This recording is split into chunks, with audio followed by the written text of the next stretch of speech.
So I'm what they call a bothy boy. It's a very proud tradition. It was, let's say, the premier naval academy in South Africa for the merchant fleet. I grew up in Durban. I was, shall we say, a problem child. My father didn't know what to do with me. One day I threw a tantrum and said, I want to go to sea. And next thing I was down at General Botha, which was considered to be almost like a reformatory in those days. It was a place where you put through a certain amount of hardship, and you only realize afterwards how damn good it was. But to me, it was the best thing that ever happened to me in my life. It changed me. I didn't realize it at the time, of course. They were people that molded you, so that when you went to sea, you were prepared to face the life of a seaman, you know, which is always shift work, and when required, very long hours, and also the pride in what you could deliver from there. Your initial molding for a seafaring career. We had to push the General Botha's name. We were all dressed up on a Sunday in our number ones, and we went and we had a bugle band with drums and that sort of thing. We'd tootle along Simonstown or Cape Town sometimes. I think we were all very, very proud of our uniform, our band, the bothy as such.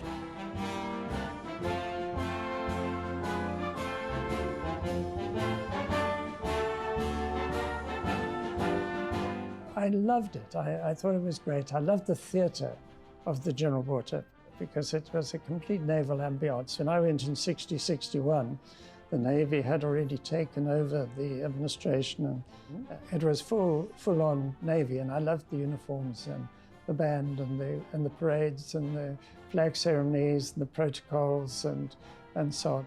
Well, what I liked about it was learning new things.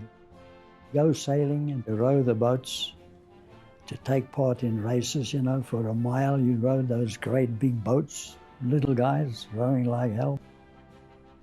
It was fun and good discipline as well.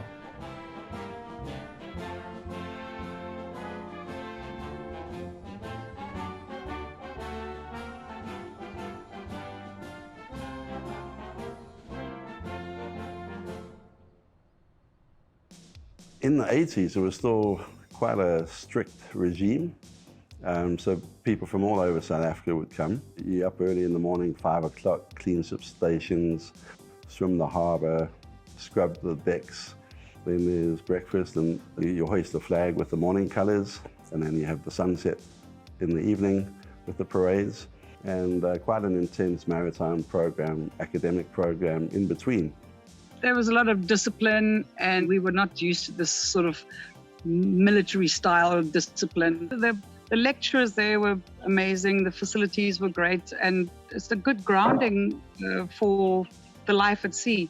What I learned from my time there was to live with other people in an enclosed space, right, which is important to surviving at sea.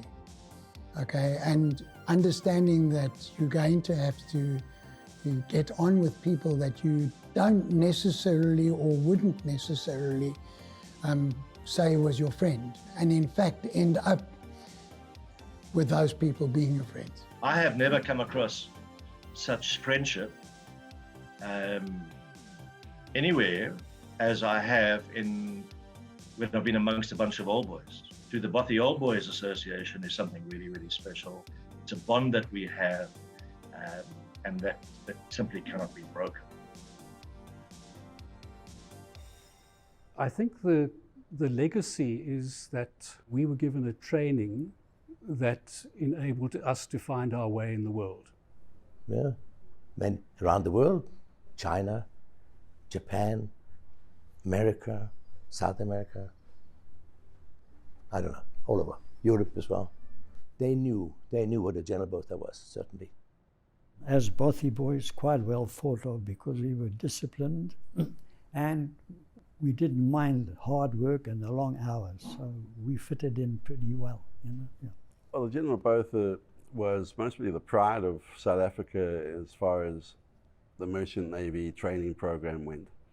So it was equally as good as what they have in the UK, America, So it had a great reputation, a great alumni. As they went out into the maritime sector of South African life, they have really contributed centrally to the development of a major sector of the South African economy.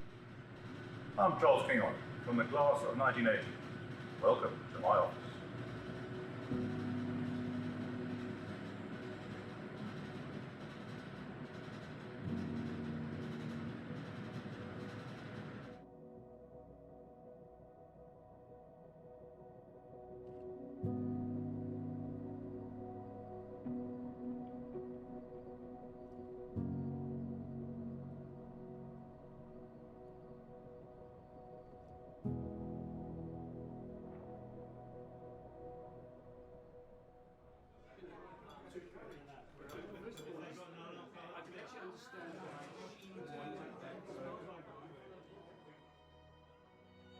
After 60 years, I'm still meeting guys that were in my class.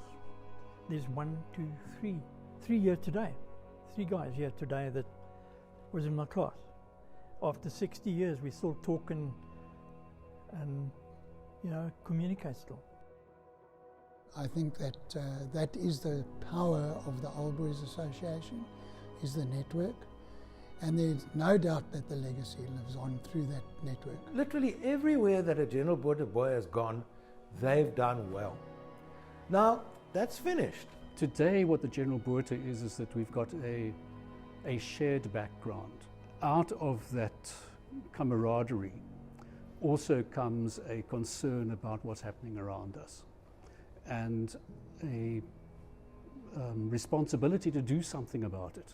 I think the legacy is so important to maintain because it's be very easy just to give up and say that, the fact that there is no more General Botha, we can let it die out and let some other institution take it on. South Africa needs seafarers, and the best training that was given was by the Botha boys, and now it's important that we keep that going. Well, I think a great deal of us, many of us have the same feeling is we got fantastic training then, and why not now try and give back to the youngsters to keep the maritime industry active or relevant in the country.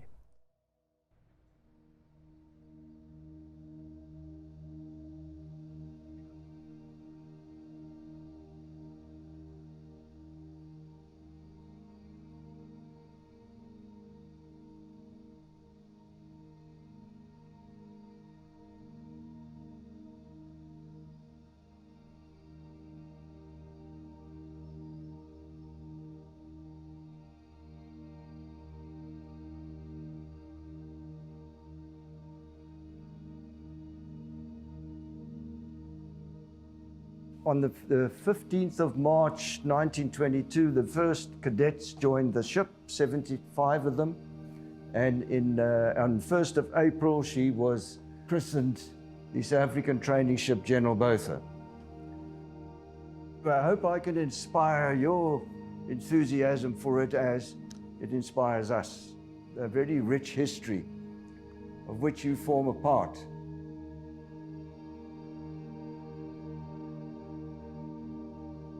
We believe that